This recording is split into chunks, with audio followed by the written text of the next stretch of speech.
Hello, Leo, Sun, Moon, Rising, and Venus signs. Kamusta kayo? Sana po yung nasa mabuti po kayong kalagayan. Welcome back po sa Star Tarot.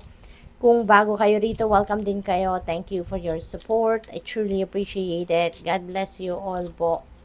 And maraming salamat po, Leo, sa mga likes and subscribes ninyo at saka sa mga nag-iiwan po ng mga heartwarming comments. Maraming thank you. Napakaganda ng paunang message ninyo. At saka shout out po pala no sa mga viewers natin sa Toronto and other parts of the world, and of course sa Luzon, Visayas at Mindanao. Maraming salamat po for being here.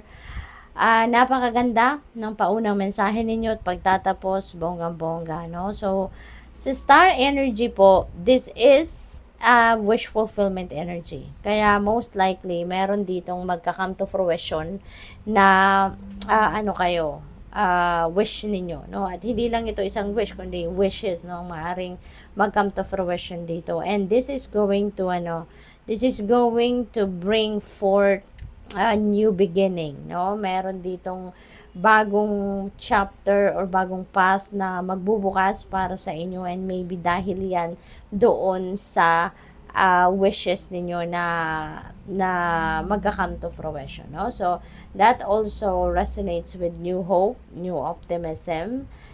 Talagang there is an excitement dito, no, na napipick up ko ako. Meron din ditong parang you will be on the spotlight. Magiging sikat ka, magiging famous ka sa ngayon, no? Maybe yan ay related sa inyong career, related sa inyong trabaho, yung ganon. Kaya siguro you're doing a good job, no? Or great job sa inyong ginagawa, sa inyong trabaho. Kaya naman kayo ay magiging sikat. Kaya maraming tao yung mas makaka-appreciate na sa inyo at makaka-recognize na sa inyo, no? So, good for you. Yung next message ninyo is the devil energy. Ayan. So, maybe you are dealing with a Capricorn person around this time, or maybe meron kayong mga Capricorn placements, no? Sa iyong chart. The next message ninyo is Five of Pentacles energy. Ayan. So, parang kayo parang naghahanap kayo rito ng tulong, no? Maybe you are in a situation, sa ngayon na parang siguro nangangailangan kayo ng tulong, and you are seeking for help dito. Maaring meron kayong mga lalapitan na mga tao na alam ninyo makakatulong sa inyo, and you are running towards them, no? Yun ang napipick up ko. But always remember, no, Dio, na yung mga readings natin, this is a reading for the collective. This is a general reading. So, may mga mensahe dito na magre-resonate sa inyo. Merong mga mensaheng hindi magsasakto sa inyong sitwasyon. Kaya in that case, leave it for someone else. Kung ano lang yung sumasakto sa inyong mga sitwasyon, yun lang po ang kukunin ninyo. Okay? So, your next message is Eight of Wands. Ayan, there are opportunities coming your way, no? At ang mga oportunidad na to, biglang dadating ito sa buhay ninyo. Yung ganon, yung may surprise effect ito, or may surprise element ito. Kaya naman, napakaganda kasi this is going to be opportunity na pwedeng sa iba't ibang parte ito ng buhay ninyo. Hindi lang ito sa isang specific area of life na oportunidad na to. Pwede rin ang iba sa inyo dito is going to travel, no? At so mag-iingat po kayo. The sun energy, napakaganda. Napakaganda. Yung sun energy is the most uplifting and most optimistic energy sa buong tarot deck, no? And this brings forth success, material success, financial success, success sa pagharap, no, sa mga problema, success sa pag-manage ninyo ng inyong mga obstacles.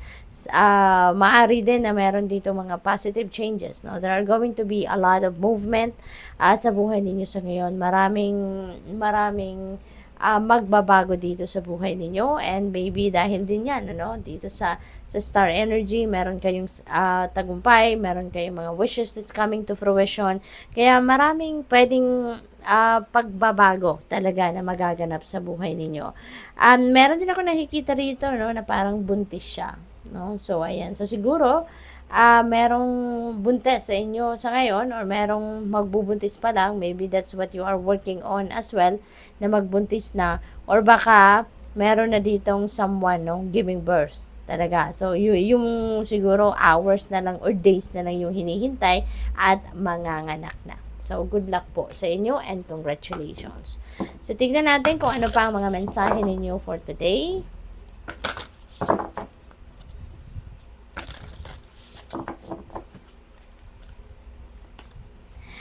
We have the releasement. Ayan. So, this is about, this is about energy, no?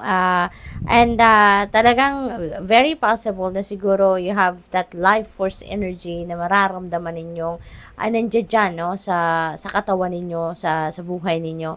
Since we also have the sun, no? This is full of energy na ihahatid sa inyo dito, vitality, physical strength, yung ganon. Kaya hindi malayo talaga na yun ang mararamdaman ninyo, no, around this time, na you are going to be full of energy. This is also about self-improvement, no, maaring ang iba sa inyo, you are going to empower yourself ngayon by improving yourself, by siguro learning new things, no? Yung gano'n. Yung parang gusto ninyong i-improve ang sarili ninyo in all facets, no? Kaya napakaganda rin nito. And this looks very peaceful, no? Very peaceful yung ano niya, yung paligid niya. At merong mga stars din dito. So, divinely guided kayo, no? With all the things that are happening sa buhay ninyo sa ngayon, you are divinely guided, no? So, meron din tayong star. So, talagang the divine universe is sending sa inyo enlightenment, no? Kaya siguro kayo papunta din kayo sa isang magandang sitwasyon, papunta kayo sa pagkakaroon ng ano tawag dito, yung mga successes, meron tayong success dito, success diyan. Kasi ano kayo divinely guided kayo, and most likely you are listening and you are following, diba, the guidance of the divine, no? Sinusundan ninyo siguro yung liwanag, no, na pinapakita sa inyo ng divine. So, what else? We have her knowledge runs deep. Ayan. So, this is really beautiful. Kasi parang hindi lang ito academic knowledge, but this could also be yung wisdom ninyo, yung inner wisdom ninyo rito na talagang gumagana or pinapagana ninyo. Marami na kayong natutunan, marami kayong na-accumulate na knowledge, and maybe that is what you are also going to apply, no, sa inyong mga sitwasyon sa ngayon. Possible din ang iba sa inyo dito is curious about something. Kaya gusto ninyong mag-aral, gusto ninyo itong pag-aralan, gusto ninyong mag-research, yung ganon. So, pwede rin na nag-aaral talaga kayo sa ngayon, no? Pwedeng ganon din. Pwedeng bumalik sa school ang iba sa inyo, and siguro nasa continuing education kayo. So, what else?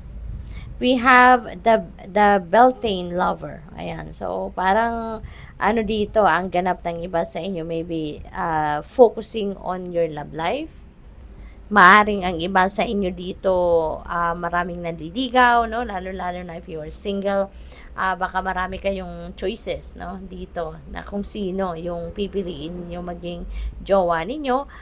Possible din na ang iba sa inyo dito, bakong kasal, no? Baka newly married kayo, and maybe this is the time for honeymoon, 'di ba? Maaring nasa ibang bansa kayo, doon kayo mag-honeymoon, or siguro locally, no, nandito kayo, pero alam mo yun, yung nasa ibang lugar kayo na ini-enjoy lang ninyo ang bawat isa, yung ganon. So, this is a very romantic time or period then for some of you rito, Leo. So, good luck. Thank you for watching. Love and light. Namaste.